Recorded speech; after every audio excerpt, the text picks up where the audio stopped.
tantos apetrechos aqui. Depois de uma certa idade, você precisa de óculos, precisa naturalmente da Bíblia, precisa do lenço, do celular e algo mais.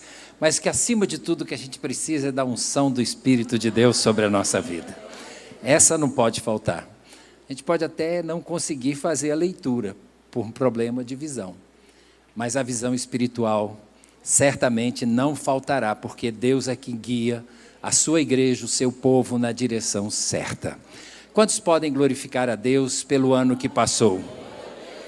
Alguém está dizendo, mas passou. Sim, passou. Mas as marcas ficaram.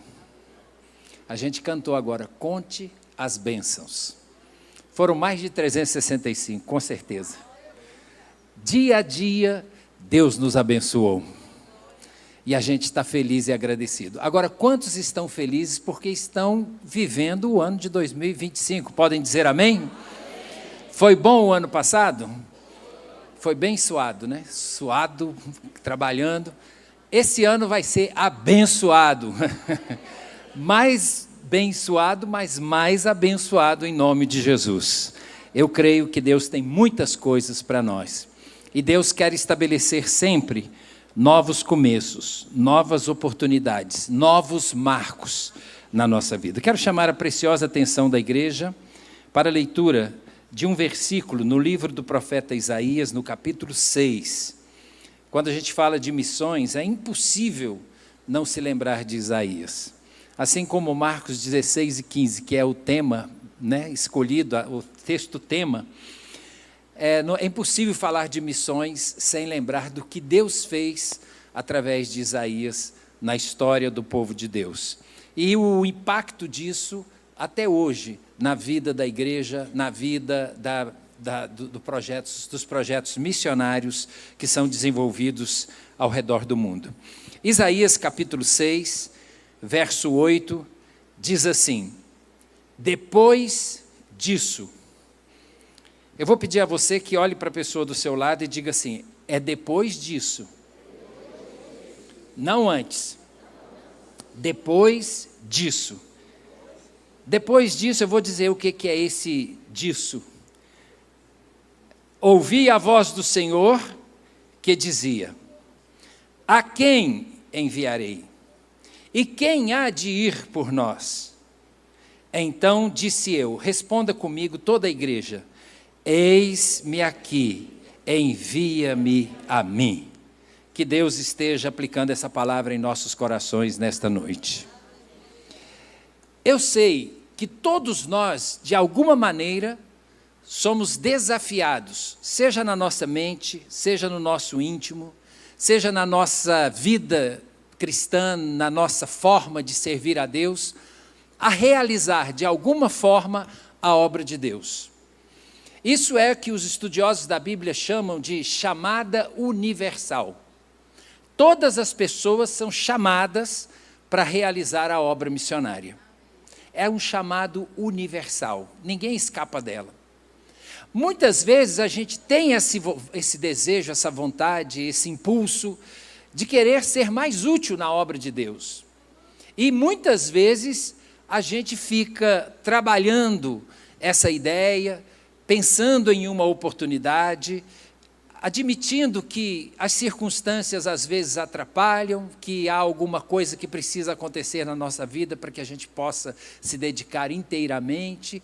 E a gente vai, de alguma forma, vivendo com esse sentimento de querer servir a Deus com inteireza, com dedicação, com afinco, mas fica esperando alguma coisa acontecer, nossa aposentadoria, ou quem sabe ser chamado para realizar alguma atividade em algum dos ministérios da igreja, ou ainda, quem sabe, fica esperando a chance de poder fazer um curso de teologia.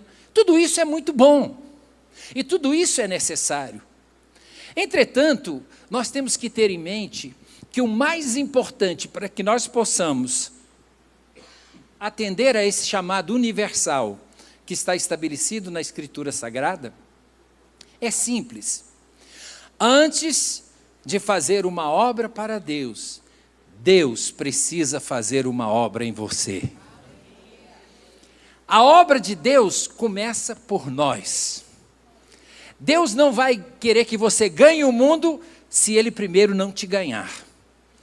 Deus não vai querer que o mundo seja salvo por seu intermédio se, em primeiro lugar, Deus não puder realizar uma obra profunda de conversão, de transformação, de desenvolvimento da vocação e do chamado de Deus na sua vida. Esse assalto que a gente dá, que a gente pode chamar até de transpor uma linha, de ultrapassar uma barreira, acontece de várias maneiras na vida de muitas pessoas. Pode ser que num dia, num momento de oração, num momento em que a igreja está sendo convocada para se dedicar ao Senhor, o Espírito de Deus vem sobre a sua vida, toca no seu coração, mexe com o seu ser interior, e ali há uma linha divisória entre o antes e o depois. A partir de então, você passa a ser guiado por um sentimento de querer servir a Deus o tempo todo, com todo o vigor, com toda a disposição. E foi o que aconteceu com o profeta Isaías. Isaías já era profeta, mas faltava muita coisa na vida dele para que ele pudesse realmente dizer ao Senhor: eis-me aqui, envia-me a mim. É por isso que o texto que eu li começa assim: depois disto. Esse depois disso significa o seguinte, que antes disso, certas coisas precisavam acontecer para que Isaías pudesse dizer: eis-me aqui, envia-me a mim. Quais são as coisas que precisam acontecer na nossa vida para que a gente diga ao Senhor: eis-me aqui, eu estou pronto, pode me enviar, agora vai ser para valer? A primeira coisa, a Bíblia diz que no ano em que morreu o rei Uzias, foi naquele ano que a coisa aconteceu, pastor Jeová. Primeiro, Uzias precisou sair do trono. Quem era Uzias? O rei Uzias foi um rei importante na história de Judá. A Bíblia diz que ele teve um reinado até, digamos assim, com boas reformas espirituais, com boas atividades na área do desenvolvimento econômico, social. Mas ele foi um homem que enfrentou muitas dificuldades no seu relacionamento com os sacerdotes.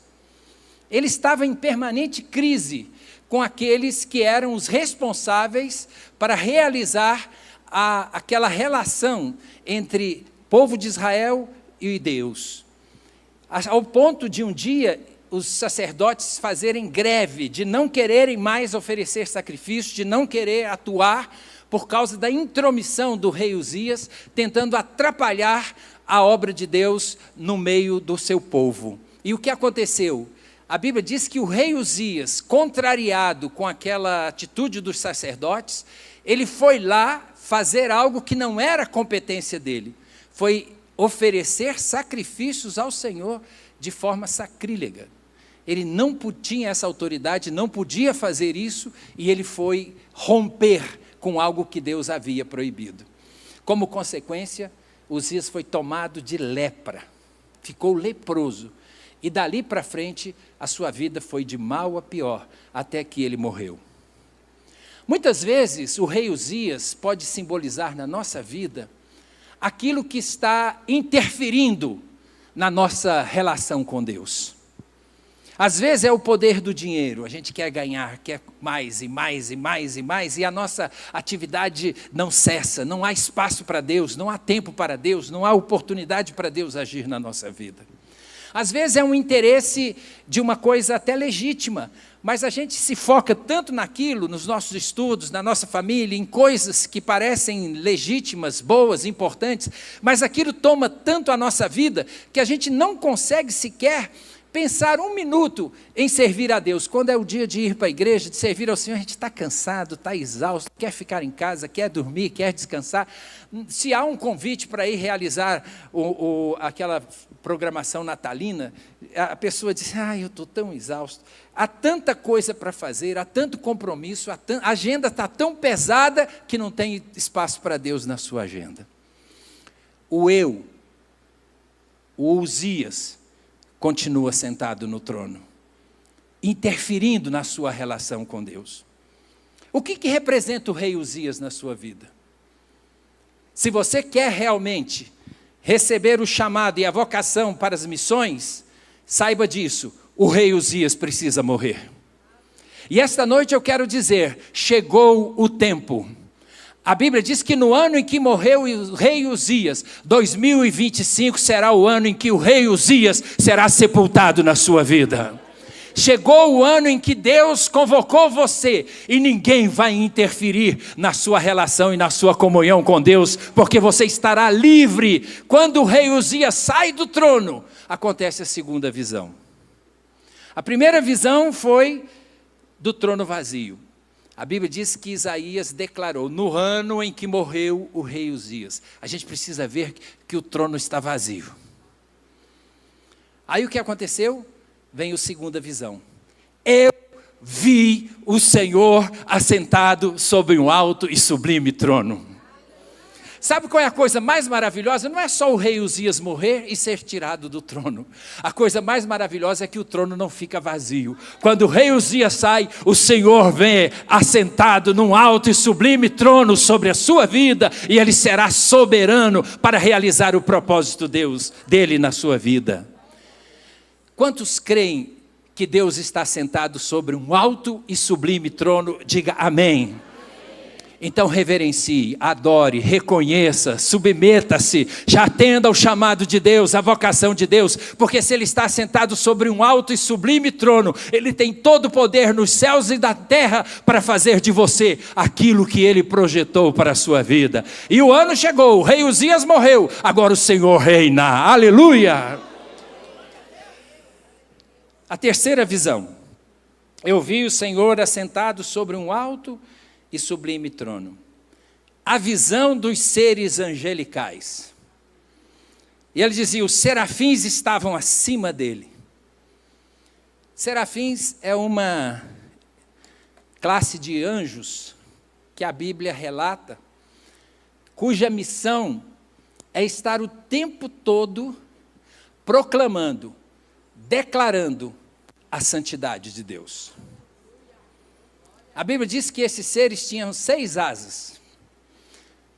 Não adianta você querer lembrar de alguma cena que você já tenha visto, a não ser em fotografias, em desenhos e algo parecido que simulem as figuras dos serafins. É algo diferente. 6 asas. A gente já ouviu falar em anjo com 2 asas. Aliás, todas as vezes que fazem festa de Natal, tem as crianças com anjinho assim, com aquelas asinhas. Eu acho engraçado. Eu não sei de onde tiraram essa ideia de que anjo tem que ter asa. É porque eles voam? Talvez por causa dos serafins. Eles tinham 6 asas. Com 2 asas, eles cobriam o rosto. Com 2 asas, eles voavam. E com 2 asas, eles cobriam os pés. Tem muita coisa a ser dita aqui.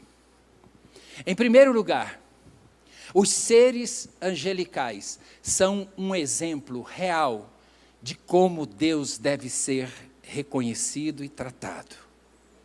Com reverência, cobrindo o rosto. Nosso olhar diante de Deus não pode ser um olhar altivo. Nós não podemos nos apresentar diante de Deus com o queixo erguido ou com o nariz empinado. Não. Você não chega diante de Deus dando ordens. Você não chega diante de Deus, vai ser do meu jeito. Não. Se você chegar assim, sabe o que vai acontecer? Você estará se submetendo a uma das coisas mais terríveis do ponto de vista da nossa comunhão com Deus. Você vai querer ocupar o lugar de Deus. A Bíblia diz assim, honra a quem honra. Deus nos honra. Mas a Bíblia diz também, a minha glória eu não darei a homem algum. Você merece honra e Deus te honra, mas só Ele merece a glória. E eu espero que você dê a glória que Ele merece. Reverência ao Senhor. A segunda coisa, ação, movimento. Os anjos, os serafins voavam de um lado para o outro, eles não ficavam parados. Tinha atividade o tempo todo. Eles estavam permanentemente se movendo. Isso não fala de ativismo, a gente não fica quieta, aquela criança irrequieta que vai para lá, que vai para cá, incomoda a gente, incomoda às vezes no culto, é difícil. Não, mas não está falando de ativismo ou de movimento inútil, não. Eles se movimentam porque há uma harmonia, há no céu uma ação permanente. O céu não é um lugar de ficar parado, não é um lugar de ficar simplesmente assim, esperando a coisa acontecer, esperando o tempo passar. Tem gente que imagina um céu de idosos que vão ficar ali sentados, deitados numa rede. Não, deixa eu te falar, o céu é um lugar que tem movimento, que tem louvor, que tem alegria, que tem santificação, que tem presença, que tem unção. O céu é um lugar onde todos os seres angelicais estão em plena atividade, e eu vou te dizer, eles estão trabalhando para atender você nesta noite, porque a Bíblia diz que aos teus anjos Deus dará ordem a seu respeito, para que te guardem. O anjo do Senhor acampa-se ao redor dos que o temem, e os livra. Os anjos estão em ação. E eu vou dizer esta noite, tem anjo agindo em seu favor. Eu não posso nem dizer que eu estou vendo aqui, não, eu não preciso ver. E se eu ver, por uma razão especial, que Deus às vezes manifesta isso, vai ser apenas a confirmação do que eu já creio. Eu não preciso estar vendo, porque eu sei que a Bíblia fala isso, e eu sei que assim acontece. Há anjos de Deus em movimento para trazer à sua vida aquilo que Deus quer realizar. Se você crê nisso, diga amém. Aleluia. E com 2 asas cobriam os pés. Eu creio, meus irmãos, que esses serafins traduzem a nossa forma de nos apresentar diante de Deus. A gente sabe que nossos pés palmilham, pisam em terra imunda. Nós estamos num mundo que jaz no maligno. Quando Deus apareceu para Moisés lá no monte, o que foi dito para ele? De primeiro, tira as sandálias dos teus pés. Você está pisando em terra santa. Os pés representam o nosso caminhar. Por onde nós vamos. Aonde nós pisamos. E nós podemos escolher caminhar segundo a nossa vontade, segundo o nosso desejo, segundo as nossas intenções, segundo aquilo que nos agrada, ou caminhar segundo o propósito de Deus. Deus pode permitir que você vá aonde você quiser. Jonas foi um missionário fujão. Quando Deus falou para ele, vai lá para Nínive e prega, ele, pernas para quem te quer, meteu o pé no navio e sumiu.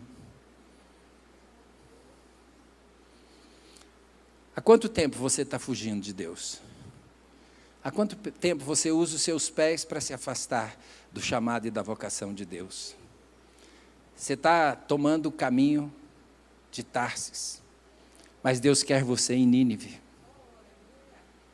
Deus está dizendo para você, coloque o teu pé na estrada. Chegou a hora de você caminhar pelas minhas veredas. Chegou o tempo de você realizar a missão que eu estou colocando sobre a sua vida. Irmãos, nossos pés, a Bíblia diz que eles são formosos. Não importa se você tem joanete, se a sua unha está amarelada, se você tem cortado as unhas nos últimos, não, vou dizer 4, 5 dias ou não.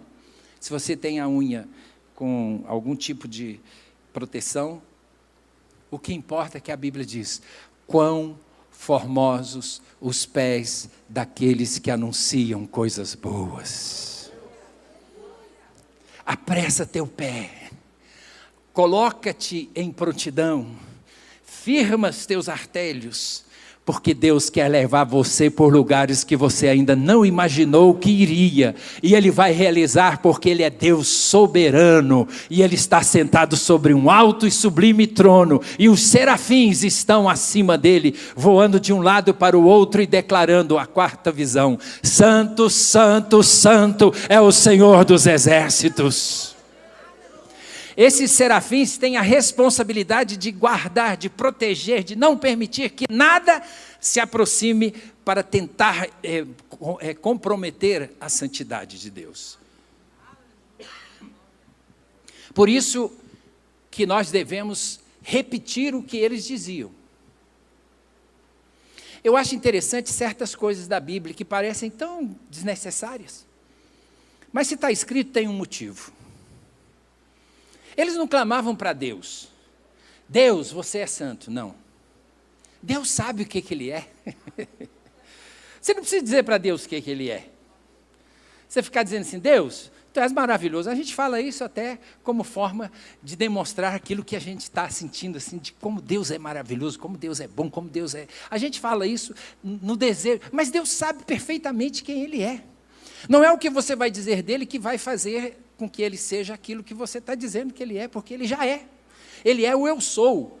Eu sou o que sou. Ele não precisa ser nada mais daquilo que Ele já é. Você não precisa atribuir mais nada a Deus além daquilo que Deus já tem. Ele é onipotente, onisciente, onipresente. Ele é o Deus de toda a eternidade, de eternidade a eternidade. Ele é Deus, Ele não tem princípio, não tem fim. Ele é o Deus sempre presente. Ele é o Deus que conhece tudo, que sabe tudo, que vê tudo, que pode tudo. Ele é o Deus todo-poderoso. Os serafins não gastavam palavras falando nada para Deus. A Bíblia diz que eles clamavam uns para os outros. É na horizontalidade que você declara quem Deus é. É para o seu irmão. Você diz assim, olha, Deus é maravilhoso. E aquele irmão vai dizer, você tem certeza? Ele fala, mas é claro que eu tenho. Eu já percebi o quanto Deus é maravilhoso na minha vida. Deus é especial. Como você sabe? Ah, quanta coisa especial Deus já fez por mim. Clame uns para os outros, olhe para aquele que está ao seu lado, olhe para aquele que está à sua frente, no dia a dia, aqui na igreja, em qualquer lugar, e diga, santo, santo, santo é o Senhor dos exércitos. Irmãos, a melhor coisa da gente se sentir no céu, é fazer aqui na terra aquilo que está sendo feito lá no céu. Quando você fica aqui na terra fazendo aquilo que não é feito lá no céu, a gente está vivendo o ambiente da terra. Mas quando a gente traz aqui para a terra, aquilo que está lá em cima, a gente entra no clima do céu. Por isso que na oração que Jesus ensinou, a gente faz a leitura errada. Lá está escrito assim, seja feita a tua vontade, assim na terra como no céu. Como a palavra terra aparece na frente, e a palavra céu vem depois, a tendência da gente é pensar assim, bom, que a vontade do Senhor seja feita com base naquilo que a gente decide aqui na terra, para ser feita depois lá no céu. Mas não é isso que está escrito. Seja feita a tua vontade aqui na terra, da mesma maneira que ela é feita lá no céu.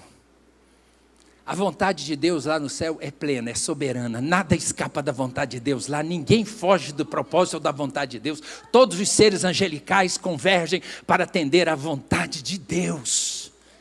E a gente quando ora, a gente está dizendo assim, Senhor, assim como a tua vontade é feita aí na terra, faça de mim um agente teu para trazer a tua vontade aqui para a terra.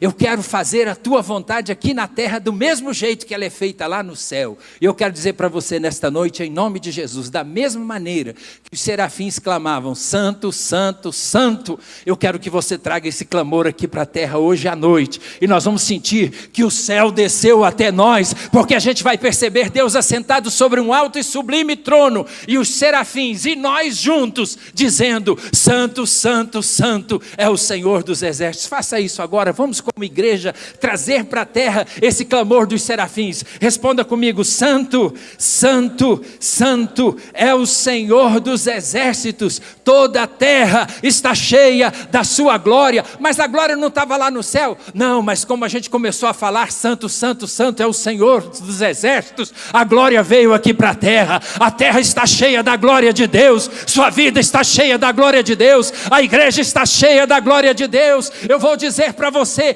a glória de Deus está presente aonde a santidade de Deus é proclamada. Diga santo, santo, santo. Santo, santo, santo. Santo, santo, santo. Deus é santo, Deus é santo, Deus é santo. Toda a terra se enche da sua glória. Aleluia.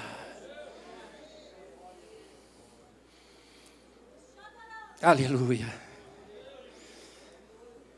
Serafins voando, serafins clamando, serafins declarando, santo, santo, santo. Isso implica, irmãos, num ato de responsabilidade muito séria. Um ato sério de responsabilidade. Deus é santo. ele não disputa espaço com o pecado. Ele não aceita ser dividido com aquilo que não é santo. Ele não permite estar presente aonde a santidade dele não cabe. Ele é onipresente. E aonde a santidade dele não puder se fazer presente, nesse sentido, a justiça dele se fará. Ele não deixará de estar presente. Ou ele estará presente para trazer bênção, para revelar sua santidade. Ou ele estará presente para exigir que o homem se converta dos seus maus caminhos.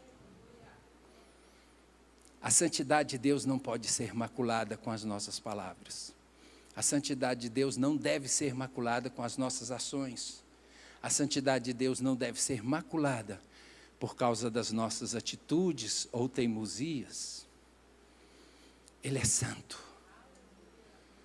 Isso resume tudo. Somos impuros. Nascemos e fomos concebidos em pecado. A Bíblia diz que aquele que não peca, que diz que não peca, nisto comete pecado. Quando a gente quer ser santo de mentirinha, a gente está pecando. Quando a gente quer ser santo da boca para fora, a gente está infringindo a santidade de Deus. Eu, pessoalmente, não sou santo. E sei o quanto Deus tem sido misericordioso comigo. As misericórdias do Senhor são a causa de não sermos consumidos. E eu vou te declarar essa noite, em nome de Jesus, não importa o que você fez em 2024, não importa se você caiu, se você tropeçou, se você escorregou, se você falhou, se você fez qualquer coisa que tenha comprometido de alguma forma a sua busca pela santidade. Tem um Espírito chamado Santo, que está batendo a sua porta e dizendo: eis que eu estou à porta e bato, se alguém ouvir a minha voz e abrir a porta, eu entrarei. Deus quer fazer limpeza, Deus quer tirar tudo que ficou como mancha, como mácula, como coisa que não é do propósito nem da vontade dEle. Ele quer fazer a limpeza geral para vir morar em você, para habitar em você, para o Espírito Santo se fazer presente em sua vida. E olha só, quando o Espírito Santo vem, irmão, ele não vem de maneira tacanha, pequenininho, gotinha, não. Jesus disse assim: quem crê em mim, como diz a Escritura, do seu interior fluirão rios de água viva. E do que Jesus estava falando? Rios de água viva? Sair de dentro de mim, jorrar rios de água viva? Como assim? Aí Jesus continua dizendo, que a Bíblia continua dizendo, e isto disse ele acerca do Espírito Santo que haviam de receber os que nele crescem. Irmãos, o Espírito Santo quer derramar sobre sua vida de maneira abundante. Você não é santo, mas o Espírito é santo, e quando ele encher você, a santidade dele se fará presente na sua vida, e é por ele, não por você, e é para a glória dele, não para a sua glória. Quantos podem aplaudir ao Senhor? Gente, isso aqui é muito sério. Quando você diz santo, santo, santo é o Senhor dos exércitos, eu quero dizer para você, eu sou santo, mas eu vou transmitir santidade para a sua vida. A Bíblia diz que a santificação é um processo que o Espírito realiza em nós. Não é da boca para fora, não é só um querer, é um deixar fazer. O Espírito age, o Espírito faz. Eu preciso avançar. A outra visão, eu já falei que a terra está cheia da glória de Deus. A tendência de Isaías aqui era ver só miséria. Se você olhar os capítulos anteriores, 5, 4, 3, você vai ver quantas vezes Isaías diz ai. Parece que ele estava sofrendo agulhadas. Ai de mim, ai dos que juntam casa a casa e campo a campo e se assentam como os únicos moradores da terra. Ai do que se assenta para beber bebida forte. Ai, aí ele vai dizendo, ai de vós, ai daqueles outros, era tanto ai, era tanta dor, ele estava tão contrariado com tudo que acontecia, que ele lamuriava, ele reclamava, ele achava ruim, ele sentia dores. E isso acontece. Muitas vezes a gente se sente assim, com uma sensação de dor, ai meu Deus, que mundo, quanta coisa ruim. E a gente fica falando assim, não estou confortável aqui. E tem gente que quer dizer assim, não, calma, você vai ficar bem, você vai se conformar aqui. Não, a Bíblia está dizendo o contrário. A Bíblia está dizendo, não vos conformeis. Tem hora que a gente tem que sentir mesmo esse estado de contrariedade com tudo que acontece no mundo, porque aqui não será o nosso descanso. Você não precisa se sentir confortável aqui, não.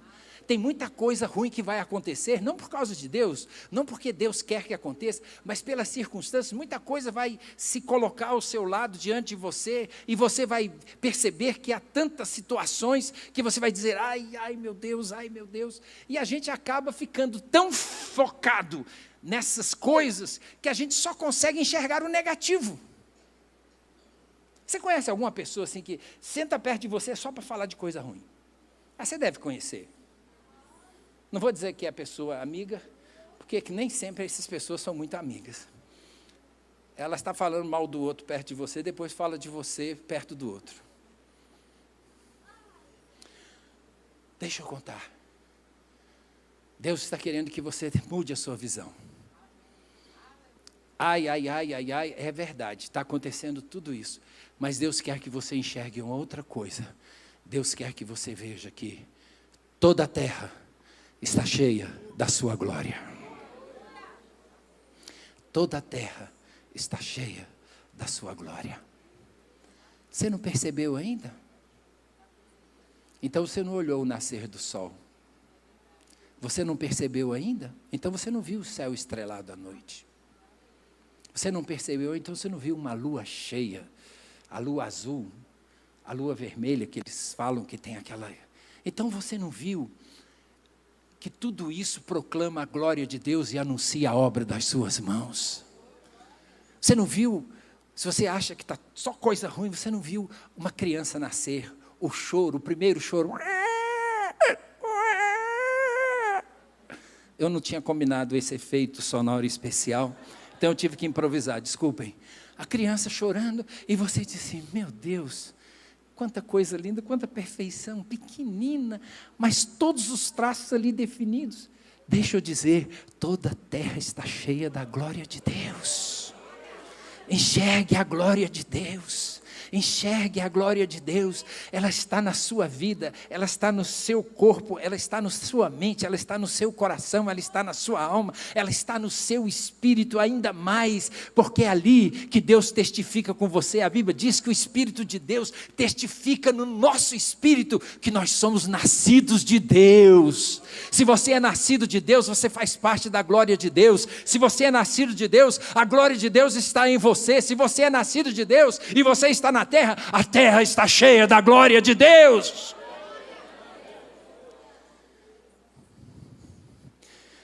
Vamos avançar. Toda a terra está cheia da sua glória. Depois que ele viu a terra cheia da glória, ele viu a declaração dos serafins dizendo toda a terra está cheia da sua glória. Ele teve a visão do próprio Deus assentado sobre um alto e sublime trono, e depois ele teve a visão de si mesmo.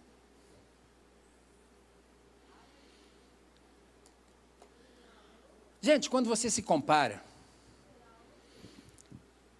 com uma pessoa que tem características muito diferentes da sua, a tendência da gente é ficar assim, caramba, se a pessoa é muito forte, se a pessoa assim, tem uma característica que diferencia da gente, a gente fica olhando assim. Se ela está muito bem vestida e a gente não, a gente fica comparando e falando assim, estou aqui meio, minha condição não está legal. Às vezes a gente fica observando, né, o comportamento das pessoas ao nosso redor. E eu observo, ela não está aqui hoje, infelizmente ela não pôde vir. Minha mulher, Todas as vezes, eu acho que só a minha que faz isso, ela fica lá no espelho na hora de sair. Aí ela olha isso, olha aquilo, ajeita, e pronto, lá vamos nós. Ela reúne com as pessoas, com os amigos, na igreja, ou em qualquer lugar que a gente vá. Quando ela volta, qual o primeiro lugar que ela vai? Para o espelho. Aí eu falei, mas você já saiu. Ela disse, mas eu quero conferir se está tudo certinho. Vocês fazem conferência no espelho depois que voltam? Acho que é a mesma coisa, né? Chega lá e diz assim. Tem gente que não faz, tem gente que não se preocupa com isso. Mas eu estava pensando sobre isso e eu fiquei imaginando o seguinte. Gente, o inferno, olha aqui, não tinha nada a ver com o que eu estaria ministrando aqui, mas me ocorreu isso e eu quero compartilhar com a igreja. O inferno pode ser o último ato de misericórdia de Deus.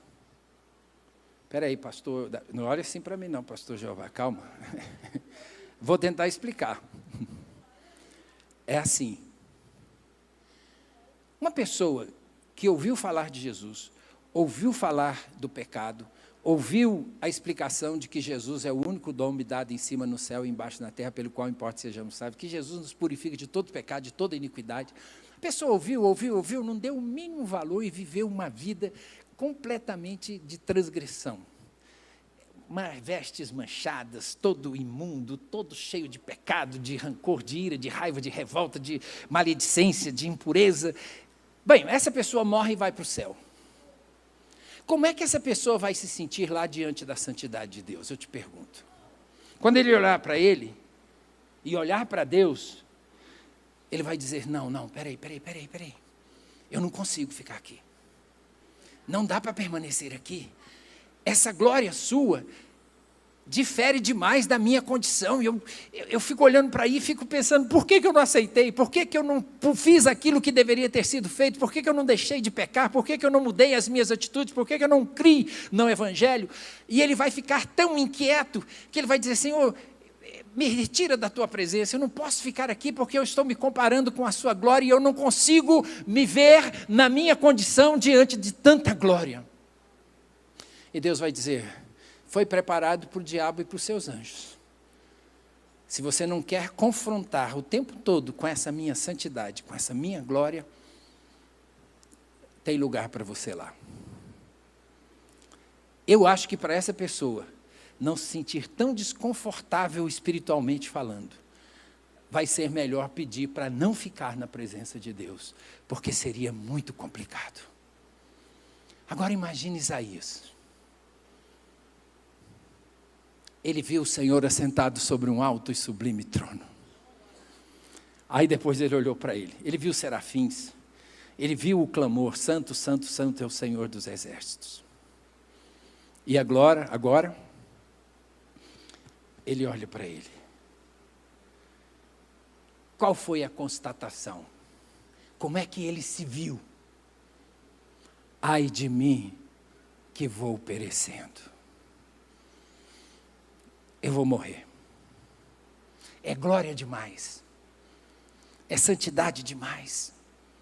Eu não consigo ficar aqui, eu não consigo me envolver nessa glória, porque eu não sou digno. E ele disse por que ele não era digno. E olha que ele era profeta de Deus. Ele disse, eu sou um homem de lábios impuros. Como é que um profeta podia ter os lábios impuros? Se ele tinha que levantar a voz e dizer, assim diz o Senhor, ia ter ruído nessa voz. Ia ter coisa que as pessoas diziam assim, não bate. Suas atitudes falam tão alto que eu não consigo ouvir as suas palavras. Ai de mim que vou perecendo. A visão da própria miserabilidade. Do estado de impossibilidade de ser, do ponto de vista das minhas condições humanas. Mas Deus tem um remédio. Quando você se vê e se reconhece, irmãos, a Bíblia diz assim que a um coração quebrantado não resistirá ao Senhor. Não tem problema admitir quem você é. Não, pode reconhecer. A Bíblia diz que quem confessa e deixa alcança misericórdia. Pode chegar diante de Deus e dizer assim: Senhor, olha só, eu sei que tu sabes tudo a meu respeito, mas tem uma coisa, olha só, eu faço isso, eu faço aquilo, eu às vezes cometo esse erro, às vezes eu falo daquela maneira, às vezes eu não sei o quê. Aí Deus diz: shh. Meu raio-x já passou sobre a sua vida.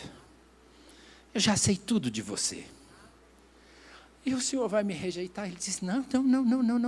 Aquele que vem a mim, de maneira nenhuma eu lançarei fora. Venha. Serafim, vai lá no altar, pega uma brasa viva como Atenaz, vai lá. Aí o serafim foi lá, pegou a brasa viva, e Isaías estava esmorecendo e dizendo assim: eu vou perecer, eu vou morrer, eu sou um homem de lábios impuros. E ele viu também que o ambiente dele não era muito diferente não, e eu habito no meio de um povo de impuros lábios, era ele e o povo que estava numa condição ruim. E Deus disse assim: não, mas eu preciso de você para falar para esse povo, só que você não pode continuar com os lábios impuros. E aí o serafim chega perto dele assim, e diz assim: Isaías, ergue a tua fronte. Isaías, e ele pega a brasa viva e...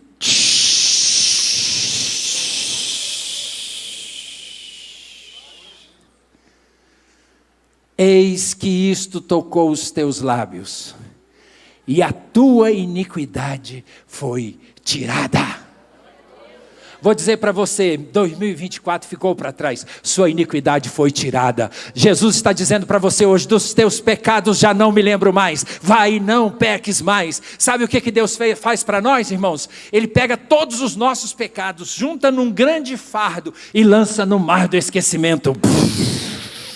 E bota uma tabuleta lá na entrada: é proibido pescar. Não fique pescando os pecados do passado, porque Jesus já perdoou. A brasa viva já passou nos seus lábios e a sua iniquidade foi tirada. Você está pronto, você está pronta, você está agora em condições de abrir a boca e dizer: assim diz o Senhor.